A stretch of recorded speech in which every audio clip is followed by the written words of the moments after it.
De volta ao programa Conexão, sempre em nome de Unimed Marília, cuidar de você. Este é o plano Oral Sim Implantes Dentários, a rede de clínicas número 1 em implantes dentários no Brasil. Também está com a gente a Zelar, distribuidora de água, e Proeste Nissan. Na Proeste Nissan dá negócio, Tiradentes 1268 em Marília.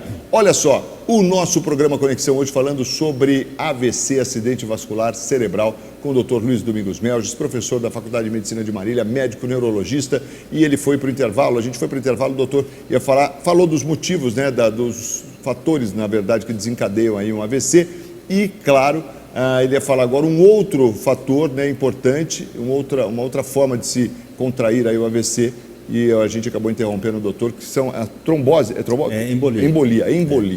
Então, nós falamos, na primeira parte do programa, nós falamos sobre entupimento, que você vai provocando uma placa dentro do vaso, aquilo vai acumulando devagarzinho, até que um dia entope. É a mesma coisa um cano quando tem uma sujeira, devagarzinho a água vai diminuindo o fluxo, um dia não passa mais água. Doutor, deixa eu perguntar uma curiosidade, e talvez as pessoas em casa também, porque você fez essa relação do coração com o cérebro, né, da semelhança do entupimento e tal.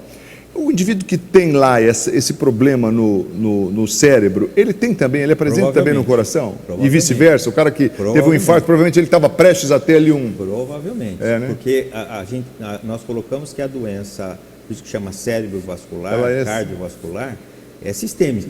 Ela está no corpo todo. Em todos os vasos. Agora, dependendo da causa, como nós colocamos, aumento de colesterol, aumento do açúcar, né? Hipertensão arterial, que é importantíssimo, porque a hipertensão é interessante, o processo da hipertensão arterial, quando a pessoa não cuida, você vai forçando o vaso, então ele vai espessando a parede, aquela parede do vaso vai ficando grossa, vai ficando espessada, até que um dia acontece esse mesmo processo que eu falei, da formação de coágulos, e com isso entope o vaso e não consegue o sangue passar. Ou então, uma outra causa sem ser por entupimento é por hemorragia, o dia que o vaso estoura pela pressão extremamente alta, que forma pequenos aneurismas ali em determinados vasos com o passar dos anos, e aí estoura e dá uma hemorragia que mais ou menos quase metade desses pacientes já é fatal quando tem hemorragia dentro do cérebro, né? Porque rompe, aquilo explode, é como se fosse uma implosão dentro do cérebro com sangue, e dificilmente a pessoa consegue sobreviver desse tipo de AVC, AVC hemorrágico, que é o mais grave, e geralmente pela hipertensão alta que a pessoa não cuida. Aliás, é uma coisa importante a gente colocar. A pessoa que é hipertensa, Marcos, ela não percebe que está hipertensa. Às vezes a pressão está 230 por 120, 140, ela não percebe que ela está com hipertensão. E é nesse momento que pode ocorrer o AVC. Quando sobe demais, aí é um quadro agudo, súbito, que não dá tempo para fazer nada. E esse outro quadro que eu ia falar, da embolia, já é um coágulo formado, ou seja, é um coágulo que se forma, geralmente forma no coração. Esse coágulo sai do coração e vai para o cérebro, passa pelas carótidas, vai para o cérebro e começa a correr. E onde ele, dependendo do tamanho do coágulo, vai onde afinando, tiver o vasinho, ele para ali. ali. Aí vai dar o sintoma, né? É um quadro súbito também, a pessoa não está bem conversando, daqui a pouco ele tem um sintoma, porque é o momento que entupiu. Enquanto que o da trombose é interessante que ele é progressivo, ou seja, a pessoa acorda de manhã, está sentindo um pouquinho o braço meio bobo, tal, acha que não é nada, aí vai trabalhar, vai fazer atividade e tal, de repente aquilo vai aumentando. Então é um processo que, como se aquela alteração que ocorre no vaso, né, a barreira vai aumentando devagarzinho. É uma barreira que vai crescendo, até que o sangue não passa mais, que é a trombose. A embolia não, a embolia chega, é abrupta. E a hemorragia também explode, é abrupto, né? É um quadro tremendo, né? Gravíssimo. Nessas causas cardíacas, isso que é importante, geralmente o paciente tem um problema cardiológico, né? Ele tem uma arritmia cardíaca. Aquele paciente que tem um problema cardiológico, coração bate descompassado, ou ele tem um problema na musculatura cardíaca, né? Uma doença do miocárdio, que isso vai provocar também uma alteração nesse fluxo de sangue dentro do coração, e com isso facilita a formação desse trombo. Né? Então forma esse trombo, esse trombo sai do coração e vai rodar até chegar num ponto do cérebro e provocar a obstrução. Bom, outra causa também que a gente tem que comentar, então nós falamos, primeiro hipertensão, repetindo de novo, colesterol, hipertensão, diabetes, né? A questão de problemas cardiológicos, a pessoa quando tem uma arritmia cardíaca, tudo isso leva ao AVC. AVC, as causas são extremamente amplas. Mas também você pode ter um AVC por um quadro inflamatório. Ou seja, você tem um processo viral, uma doença viral, que pode levar a uma inflamação do vaso cerebral, e esse processo da inflamação do vaso cerebral pode provocar o trombo. Não diga. Então a gente fala por uma infecção. Por uma infecção, chama vasculite. As vasculites do cérebro podem ser primárias ou secundárias. Primária é quando é uma doença já autoimune, imunológica, que provoca essa alteração dentro do vaso do endotélio. E secundária é quando é uma inflamação decorrente de uma outra doença que está no seu corpo, sistemicamente no seu corpo. Doenças também cardíacas da válvula. Quer dizer, o paciente, além de ter o problema da arritmia, ele pode ter um defeito na válvula a hora que o sangue passa de um ventrículo, né, de uma cavidade, o átrio para o ventrículo, de uma cavidade para outra, e se tem esse defeito na válvula, ele também faz um turbilhonamento ali, faz vum. Nesse momento que esse sangue passa ali, ele pode formar um coágulo. Por isso que os pacientes que têm doenças, né, na válvula têm que fazer a troca de válvula, né, que hoje opera, se tira, põe uma outra válvula no lugar, correndo esse risco de ter a formação de coágulos e com isso provocar um acidente vascular. Então veja quando as coisas são complexas, não é tão simples. Mas o que a gente bate sempre na tecla é a questão das doenças de base, as doenças primárias que levam a esse quadro AVC, que isso é muito fácil você tratar. Quer dizer, a partir do momento que, tudo bem, se a pessoa nasce com uma doença cardiológica, sim, é diferente, é uma doença congênita que nasceu, já é uma coisa mais complicada. Mas não, o que a gente vê é que 80% do acidente vascular cerebral é provocada por problemas relacionados à alimentação.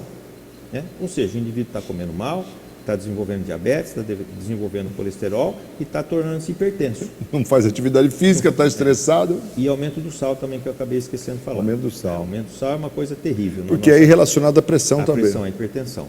Então, é uma coisa maluca, Marcos, porque às vezes a pessoa não percebe. Se você um dia pegar, olha assim, por exemplo, a pessoa fala, estou tomando suco. Sim. Você está tomando suco? Legal. Suco do quê? De caixinha, natural. Pega lá e você vê a quantidade de sódio que tem lá no suco. Você já viu isso aí? Já vi. É uma coisa maluca. Maluco. É uma coisa doida. Então, não tem nada contra bom, isso aí, mas é proibido usar isso aí. É completamente proibido. A quantidade de sódio que tem ali é altíssima. E com isso vai aumentar a pressão do indivíduo. Se ele já é hipertenso, vai aumentar mais ainda. Eu acho que o refrigerante zero também tem essa mesma característica, né, de um aumento no sódio. Se você pegar lá, está lá o sódio, né? O zero também. Água, zero. Se você pegar lá também, água, né? Aquela gasosa, tem lá a quantidade de sódio também. Então, é isso que a gente tem que tomar muito cuidado, porque as pessoas pensam que estão, né, se alimentando ou comendo alguma coisa achando que aquilo é natural, e não é. Uma quantidade altíssima, por quê? Porque você tem que pôr sal na alimentação para durar mais tempo. O sal que protege o alimento. O que é natural, que você faz na hora, ele estraga logo. Né? Você faz um suco de laranja, deixar na geladeira, você não toma depois de 3, 4 horas, é impossível tomar. Então, esse tipo de alimento que fica lá dura 1 mês, 2 meses, é o sal que vai ser o conservante para poder durar. Então, é uma alimentação totalmente errada que a gente vive, né? Infelizmente. No refrigerante também, né? Tem tudo isso aí. Então, a gente coloca isso porque são coisas fáceis de evitar. Se a gente tivesse um programa no país voltado para a educação, né? Para você trabalhar isso da conscientização em relação ao controle alimentar, como nós acabamos de falar, a criança já hoje já com obesidade, né, já comendo tudo errado, os pais não controlando, os pais não ajudando. E imagine o futuro em relação a essas doenças, é uma coisa extremamente drástica. Então, voltando a frisar, nós somos os primeiros do mundo em doenças vasculares cerebral. Em outros países que praticamente já controlaram que não tem mais, ou tem muito pouco, é uma incidência muito pequena, a gente está crescendo, nós não estamos caindo, nós estamos aumentando cada vez mais isso aí.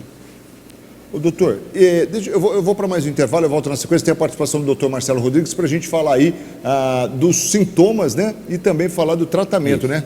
Rapidinho, intervalo, não sai daí não. Doutor Marcelo Rodrigues, da nossa querida Oralcim, vem com Educação e Saúde Bucal no Conexão. Vamos lá, na tela. Eu recebo agora o doutor Marcelo Rodrigues, da nossa querida Oralcim. Tudo bem, doutor? Marcos, tudo bem? Tudo jóia. Doutor, olha, muita gente querendo saber, o implante dentário provoca mau hálito?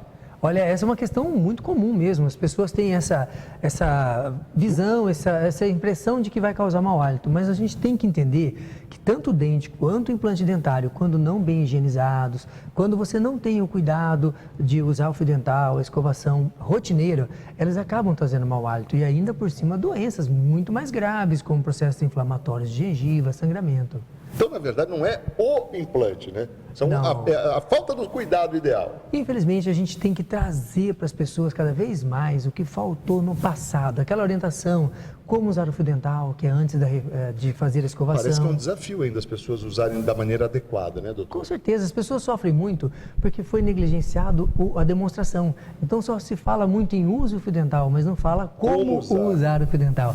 Então, o ideal é, antes da escovação, passar o fio dental em frente ao espelho, fazer a escovação atingindo todos os lados do dente, que pra gente acabam sendo só 3, né? O de fora, o de dentro e o de cima. E aí fazer isso repetidamente. Então, é a hora que acorda, é depois do café da manhã, é após o almoço, após a janta, antes de deitar.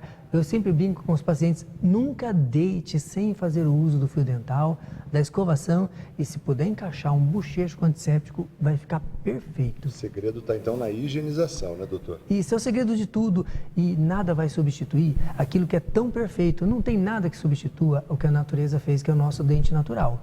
Mas tanto o implante quanto o dente merecem esse cuidado diário e que vão trazer à pessoa a oportunidade de viver toda a sua vida com esse elemento, curtindo todos os prazeres da família.